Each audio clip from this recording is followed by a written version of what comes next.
In the winter of 1865, just months after the Civil War ended, a letter surfaced from a grieving Pennsylvania mother, describing something she believed no one would ever understand.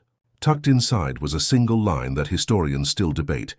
"The photograph has changed again since the boy passed." She didn't elaborate.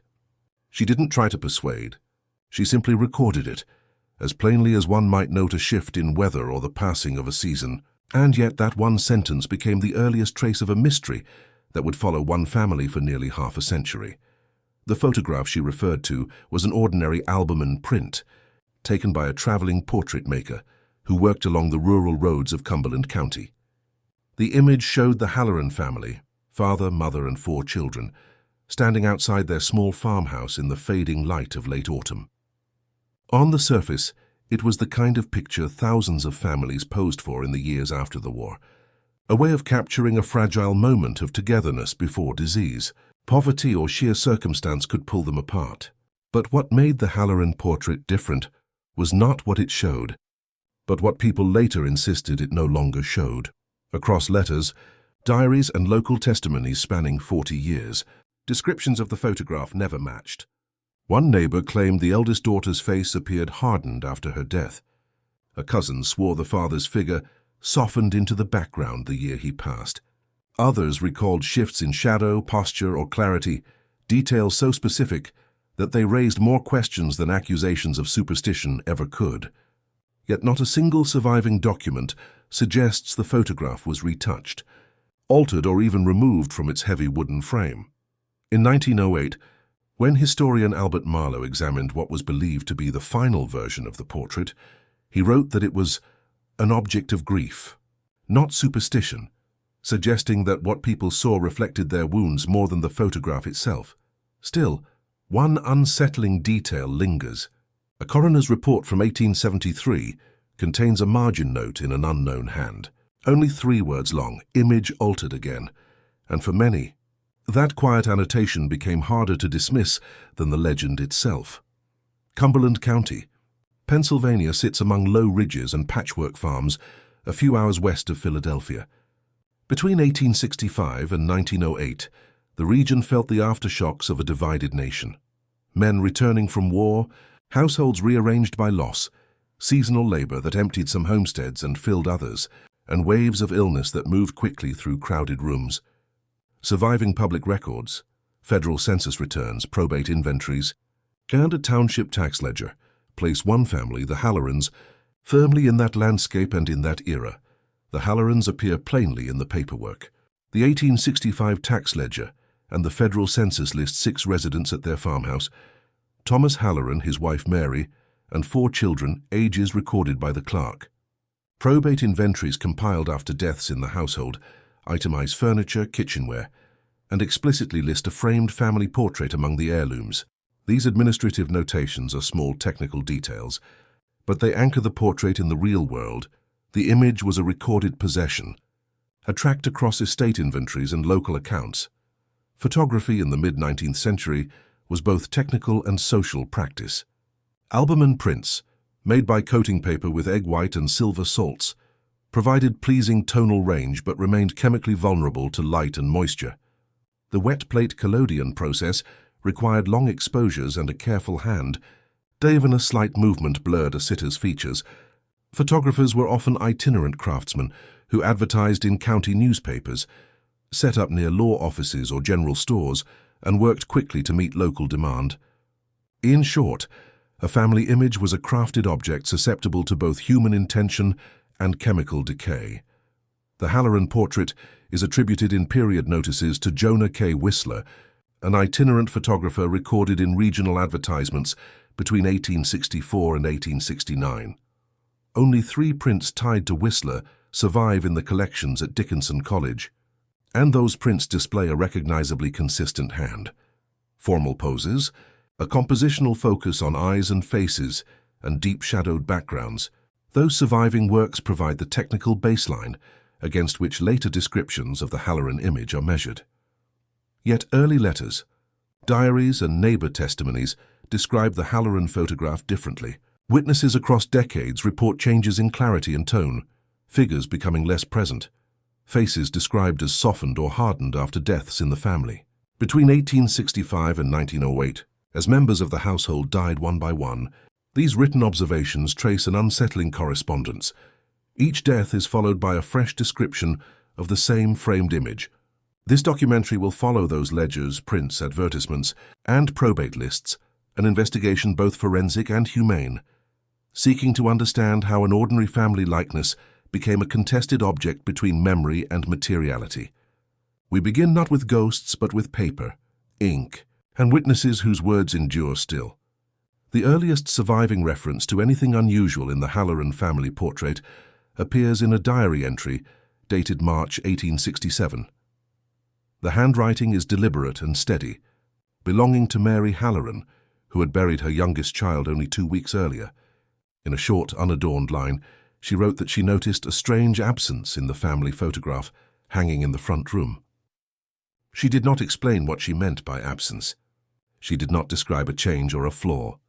She simply recorded the impression, leaving later generations to wonder whether it was the diary of a grieving mother or the first documented hint that something about the picture no longer matched what she remembered. County health records confirm that a scarlet fever outbreak moved through Cumberland County early that year, taking several children within weeks. The Hallorans' youngest daughter, recorded as 4 years old at the time of the census, was among them. Her death certificate is brief, barely more than a formality. Yet letters preserved by descendants during the 1950s provide more detail about the family's emotional state.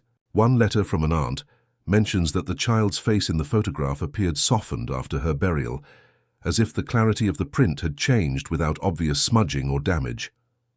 Another described her expression as blurred in a way I cannot put into words. These comments were written by people who lived in an era accustomed to fragile photographs. Still, their wording suggests they perceived something more than fading paper. The first external observer to comment on the portrait was a neighbor, Rebecca Turner, who lived 2 houses away. Her remarks appear in a church deposition from the late 1860s. Turner recalled that the Hallorans believed the photograph had lost a presence after the child's death. She offered no interpretation, but noted that Mary had begun covering and uncovering the picture throughout the day, as if monitoring it. Turner did not witness any change herself, yet her testimony is among the earliest indications that the family's perception of the portrait was beginning to shift from simple remembrance to something approaching fixation. There were, of course, practical explanations. Album and prints were notoriously unstable. Poor storage could cause uneven fading. Humidity might warp the paper, changing the way shadows appeared. Nitrate-based varnishes, sometimes applied by itinerant photographers, could yellow over time or create cloudy patches. Any of these issues could distort a face or soften its details. And yet, the written descriptions from the Halloran circle contradict the expected patterns. They describe alterations that appeared targeted rather than gradual changes seemingly connected to individual deaths rather than to the random progression of chemical decay. This becomes more striking in 1871 when the father, Thomas Halloran, died unexpectedly from what a coroner's note describes as complications following lung ailment. That same year, a cousin wrote that Thomas's figure had vanished from the center position, a claim that stands in contrast to practical preservation knowledge. The portrait was, according to multiple accounts, kept sealed in an ornate wooden frame behind glass. Such protection would typically ensure uniform aging across the entire image, not the selective fading of a single figure. Despite this, relatives wrote of a noticeable change that left the mother standing slightly apart from a space where Thomas once appeared. Around this time, murmurs spread quietly through the community.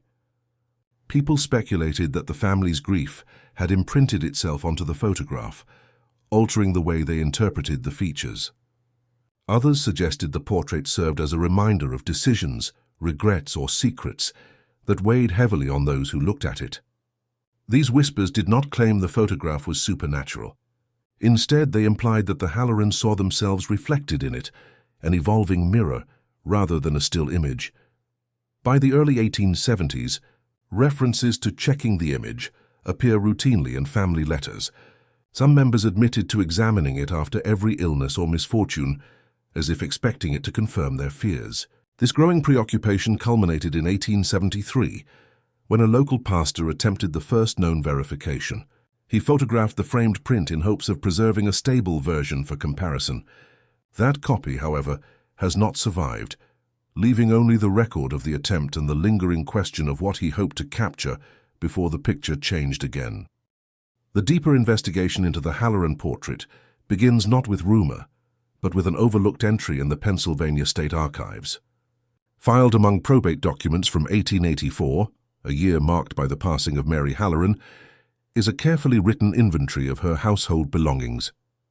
Most items are standard for the period: a walnut bedstead, iron cookware, a sewing basket, a family Bible. But midway down the list appears a simple line that anchors the mysterious photograph firmly in the documentary record: one framed family likeness, preserved as heirloom. This notation confirms that the portrait was not just a sentimental object, but a formal asset, recognized by the county as part of the estate. It also provides a point of certainty in a narrative clouded by shifting memories. The photograph existed, it was valued, and it traveled legally from one generation to the next. Between 1873 and 1908, at least 5 documented attempts were made to analyze or stabilize the image. These efforts were conducted not by professional conservators, who were rare at the time, but by individuals in the community who had access to tools, knowledge, or simply a sense of responsibility. The first attempt, made by a pastor in 1873, aimed to create a photographic copy. A second attempt around 1879 was made by an amateur photographer who recorded in his notebook that the figures dimmed in unnatural ways, a phrase remarkably consistent with earlier family letters. In the late 1880s, a local physician, Dr. Elias Granger, examined the portrait while treating one of the Halloran children. His medical notes include an aside that the shadows appear to shift contrary to window light, suggesting he studied it with the natural lighting of the room in mind. A fourth evaluation, dated 1894, was conducted during a restoration effort. After this attempt, several observers claimed that a small child's hand had become visible behind the mother's dress hem. A final analysis in the early 1900s was made by historian Albert R. Marlowe, who left behind the only known visual record of the photograph's alleged final form. These descriptions share a troubling consistency. Instead of fading uniformly, as albumen prints typically do, observers described selective dimming, figures becoming less defined while adjacent objects remained unchanged. Several entries mention shadows that seemed to reverse direction, as if the source of light in the image had altered. More puzzling still were reports that background elements, such as the line of trees behind the Halloran home, appeared sharper over time, contradicting the expected softening. Caused by the chemical decay of 19th-century prints, modern historians, specializing in early photography, have reviewed these written accounts and emphasize that no documented form of deterioration matches such descriptions. Albumen prints tend to yellow, crack, or fade gradually, often in irregular patches influenced by humidity, exposure, or handling. They do not selectively sharpen details, nor do they rearrange shadow structure. Experts interviewed for recent assessments agree on one point: if the reports were accurate, then the Halloran portrait behaved unlike any other surviving print from that era. Yet they also caution that written descriptions from grieving families are highly susceptible to projection, misremembering, and emotional interpretation. The most striking piece of surviving evidence from the early 20th century is a pencil sketch created in 1908 by historian Albert R. Marlowe. It shows a rectangular frame containing a single standing figure, presumed to be Mary Halloran, alone against a softened background. Marlowe noted that this sketch reflected the final state of the portrait when he examined it shortly before it disappeared. If accurate, it implies a progression in which each individual in the original image faded after their death, until only the mother remained. Not all reports focused on disappearance. An 1879 letter written by a distant relative mentions that the grimness of the mother's face strengthened following the death of her husband. This description suggests not literal alteration, but an emotional reading shaped by hardship and loss. 19th century portrait photography often captured a solemn dignity mistaken for severity. especially in images with long exposures. The idea that grief hardened her features may reflect psychological expectation rather than physical change. Still, the 1894 restoration attempt produced accounts too specific to ignore. After the image was carefully flattened and cleaned, 3 witnesses independently claimed to see what appeared to be a child's hand emerging from behind the mother's dress. Critics argue this could have been an artifact of uneven chemical staining. Supporters point out that a hand in that exact position was never mentioned in earlier records, raising questions about whether the perceived detail was new or merely newly noticed. When all written testimonies are compared across the decades, a clear pattern emerges. Every described change aligns with the order in which family members died. No account describes an alteration inconsistent with the timeline of loss. Whether interpreted as literal or psychological, the pattern is impossible to overlook. Geography adds another layer. The Halloran home stood in a part of Cumberland County where mourning customs ran deep. Church logs refer to their front room as the watching room, a place where community members gathered during illness, death, and vigils. The photograph hung in that very space, gaining a reputation as a silent witness to sorrow. 2 rare newspaper clippings from the period reference what they called the Halloran mourning portrait, each describing a slightly different composition, fueling local debate. By the turn of the 20th century, these scattered reports coalesced into public fascination, setting the stage for the wider attention the portrait would receive in the years ahead. By the turn of the 20th century, the Halloran story had already passed into the realm of local legend, but it wasn't until historian Albert R. Marlowe arrived in Cumberland County in 1908 that the investigation shifted from scattered rumors to structured inquiry. Marlowe, a meticulous regional historian known for documenting post-Civil War rural communities, approached the Halloran photograph not as a supernatural artifact, but as a cultural puzzle. And it was this neutrality, this insistence on evidence, that allowed him to uncover the first real breakthrough. Marlowe's surviving materials include travel journals, folded field notes and interview transcripts he wrote by hand. He began by interviewing the few remaining neighbors who had known the Halloran family. Their accounts were inconsistent on many details, but each shared one eerie constant. The photograph never looked the same twice. Some remembered the youngest child fading first. Others remembered the father's figure dimming, like wet charcoal dissolving into the page. But all agreed that after each death in the family, someone insisted that the image had shifted. At first, Marlowe assumed the townspeople simply projected grief onto the photograph, a common psychological response after repeated family losses. But during his interviews, one elderly neighbor mentioned something Marlowe had never heard in previous documents: the second frame.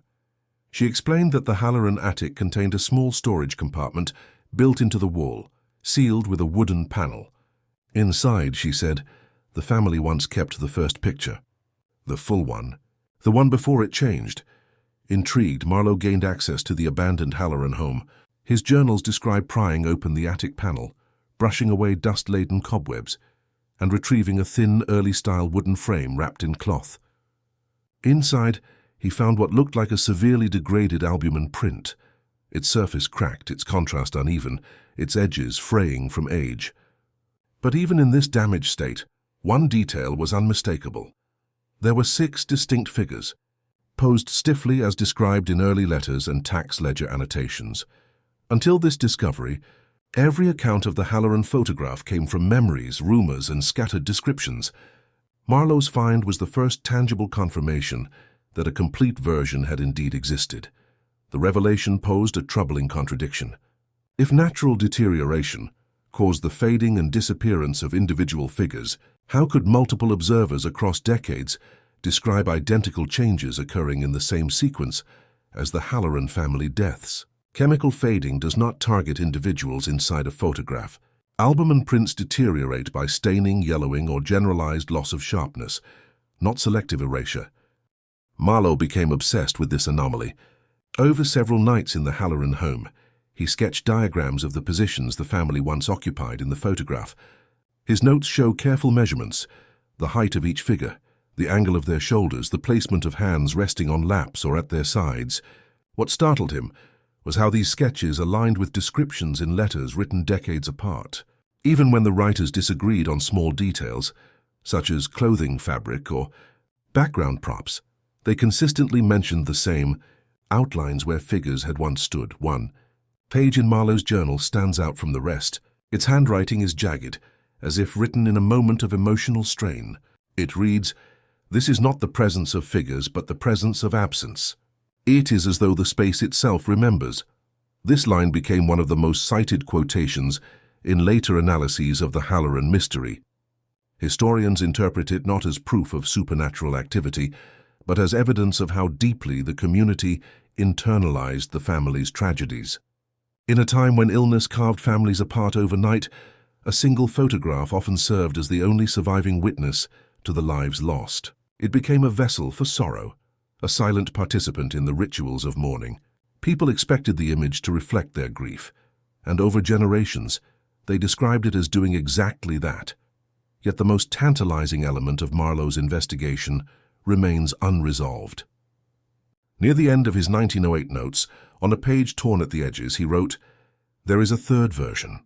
I am certain of it, but no third photograph has ever been found. There are no sketches, no measurements, no records of what he might have seen. The line sits there isolated, like a doorway that was never opened again." Marlowe's work concluded abruptly, with no explanation in his journals. But his discovery of the second frame, combined with his meticulous notes, shifted the entire investigation. It proved that what people saw in the Halloran photograph was not merely the product of myth. There were real images, real objects, and real observers documenting change. For almost 80 years, Marlowe's papers sat in a private family archive, their contents unknown to the public. When they surfaced in the 1980s, they reopened the Halloran mystery and exposed inconsistencies that would ignite the next phase of investigation. What happened next would challenge the assumptions of historians, photographers, and skeptics alike, and propel the story into modern archival research. For decades after Albert R. Marlowe's 1908 investigation, the Halloran photograph seemed to vanish from the historical record.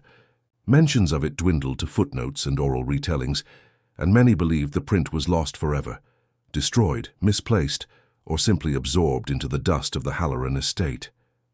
But in 1982, nearly 3/4 of a century later, the image re-emerged unexpectedly in a place no one anticipated, a routine estate inventory. The discovery came after the death of Eleanor Halloran Pierce, one of the last documented descendants of the original family. Her estate required a formal appraisal, and among a list of household items, quilts, Civil War heirlooms, porcelain bowls, appeared a sparse and almost cryptic line. One sepia photograph condition, severe fading, single silhouetted figure visible. This appraisal note, found years later in a county probate file, stunned researchers. After generations of rumors, missing letters, and Marlowe's mysterious sketches, the photograph had once again surfaced, briefly, almost reluctantly, before vanishing again. But the description was the most shocking part. The appraiser, not a historian or photographer, had unknowingly identified the exact detail that aligned with Marlowe's 1908 sketch of the image's final state. The silhouette described was that of a woman, slightly hunched posture, hands folded low, dress hem widening near the floor. It matched precisely the mother's documented position in both the earliest accounts and Marlowe's final diagram. More importantly, it matched the last surviving member of the original Halloran household. By 1908, she was the only one left alive, and the reports from neighbors, cousins, and church visitors all agreed. The mother's figure was the last to remain visible in the image before it slipped into near blankness. This alignment between historical chronology and the appraisal description created an uncanny convergence. The only figure to remain in the photograph by 1982 was the only figure who remained alive longest in real life. For many, this was the moment the Halloran mystery crystallized, not as proof of the supernatural, but as evidence of something far more complicated, a photograph that served as a living participant in the family's mourning. To test the credibility of the appraisal description, modern experts were brought in during the 1990s and early 2000s. Specialists in forensic photography, Historical imaging processes and album and print deterioration evaluated the surviving notes. Their conclusions were decisive. Natural fading cannot isolate a single human figure. Album and prints do not fade in targeted shapes.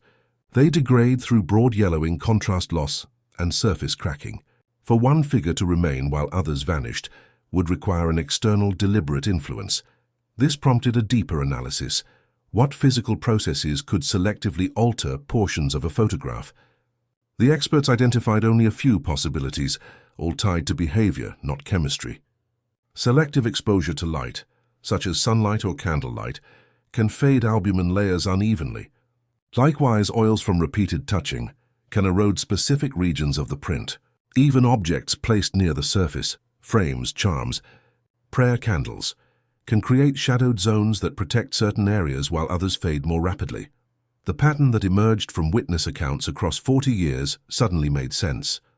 The Halloran family, devastated repeatedly by loss, might have conducted mourning rituals centered on the photograph.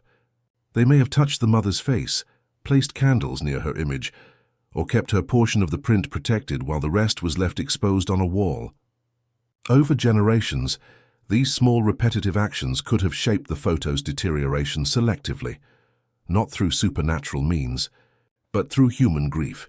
Still, this explanation, while plausible, failed to address the second interpretation that historians increasingly support, that the photograph changed socially, not physically. In other words, the community did not watch the picture transform over time. The story of the photograph transformed. As deaths accumulated and memories fragmented, each generation carried forward only the details that aligned with the losses they had endured. The image became a canvas onto which trauma was projected. People saw dimming figures because they expected dimming. They saw disappearance because the family had disappeared. Yet this interpretation has its own mysteries. If the change was purely psychological, why do written accounts from unrelated observers, neighbors, clergy, physicians, align so closely? Why did the appraiser, with no knowledge of Marlowe's sketch, independently describe the very same final figure? The final unresolved element of the Halloran case deepened the intrigue. After its brief appearance in the 1982 appraisal, the photograph disappeared once again. No record shows it sold at auction. No museum claims it. No descendants list it in their possessions. It simply slipped back into the silence it had occupied for nearly a century, leaving behind no trace but a single bureaucratic line in a probate ledger. And so, the true climax of the Halloran investigation is not the photograph's final state, nor its vanishing acts, but something far more haunting. Every witness believed the photograph changed in direct correlation to death. Whether through ritual touching, uneven light exposure, inherited memory, or shared grief, the community built a collective truth around the image, one that outlived every member of the Halloran family. The mystery of the photograph lies not in how it changed, but in why people felt it must change. In their grief, they created a living artifact, an image that mourned alongside them century after century. In the decades following the photograph's disappearance from the public record, the Halloran case grew into a subject of quiet academic fascination. By the mid-20th century, scholars of psychology, photographic history, and American mourning culture began treating the story as a rare crossroads where material evidence and human perception collided. The earliest debates centered on a simple question: were the reported changes in the Halloran photograph products of psychological projection, chemical instability, or something more subtle, the organic evolution of collective memory? Psychologists studying grief in the 1950s and 1960s often referenced the Halloran accounts as an unusually well-documented example of bereavement shaping visual interpretation. They argued that prolonged exposure to loss could heighten emotional sensitivity to facial expressions, posture, and shadow, causing viewers to see alterations in static images. To them, the Halloran case was not about the photograph at all, but about the human mind, finding ways to tangibly express sorrow. Photography historians countered with their own theories. Some pointed to the inherent fragility of albumin prints, their susceptibility to fading, staining, and uneven exposure over decades of display. Yet even these experts acknowledged that typical degradation patterns did not explain the selective changes recorded across multiple generations. They approached the case as a technical puzzle, an outlier that resisted reduction to ordinary chemical decay. As scholarship expanded, the Halloran story entered the realm of collective memory studies. Researchers suggested that communities sometimes embed their grief into shared narratives, allowing stories to evolve into symbolic truths. The idea resonated strongly in the Halloran timeline, where neighbors, clergy, and extended relatives produced accounts that, while diverse, echoed a consistent pattern. The photograph's composition appeared to shift in parallel with the family's losses. These academic tensions reflected broader cultural shifts. During the 1930s through the 1970s, regional newspapers occasionally revived the Halloran story, embellishing details and casting the photograph as a supernatural omen. Journalists drew dramatic parallels between the fading figures and the rising interest in spiritualism, ghost stories, and tales of cursed objects. For many readers, the Halloran photograph became folklore, an eerie relic of a post-Civil War era. When death shadowed every household, the narrative took another turn in the 1990s, as photography journals revisited forgotten cases of unusual image deterioration. The Halloran story re-emerged not as a ghost tale, but as an early illustration of what researchers called evolving documentation.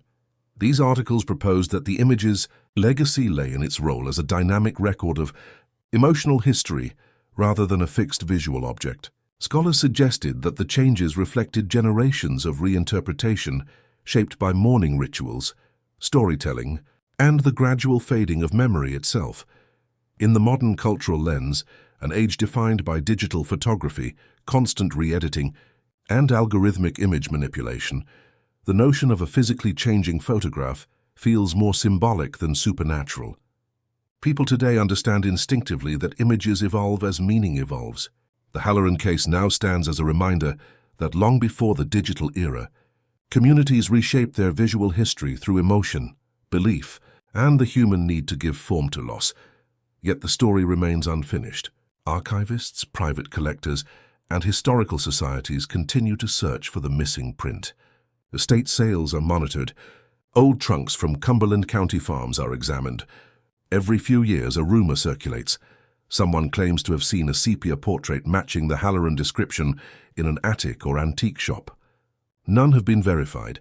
The Halloran photograph, once a household object and later a cultural curiosity, persists now as an unanswered question. And the search continues, driven by historians, researchers, and those who still wonder what the image might reveal if it ever resurfaced. In the end, the Halloran photograph stands not as evidence of the supernatural, but as a testament to how deeply a community can feel the echoes of its own losses. What endured across decades was not a changing image, but a changing people, families reshaped by absence, neighbors marked by sorrow, and generations inheriting stories that helped them make sense of the grief threaded through their history. The photograph became a surface onto which they projected the emotions they struggled to articulate, a quiet canvas where memory and mourning blurred together. What the Halloran case ultimately reveals is a simple, unsettling truth. The human mind often alters what it sees to match what it feels. In moments of profound loss, the boundary between perception and memory becomes thin, almost transparent.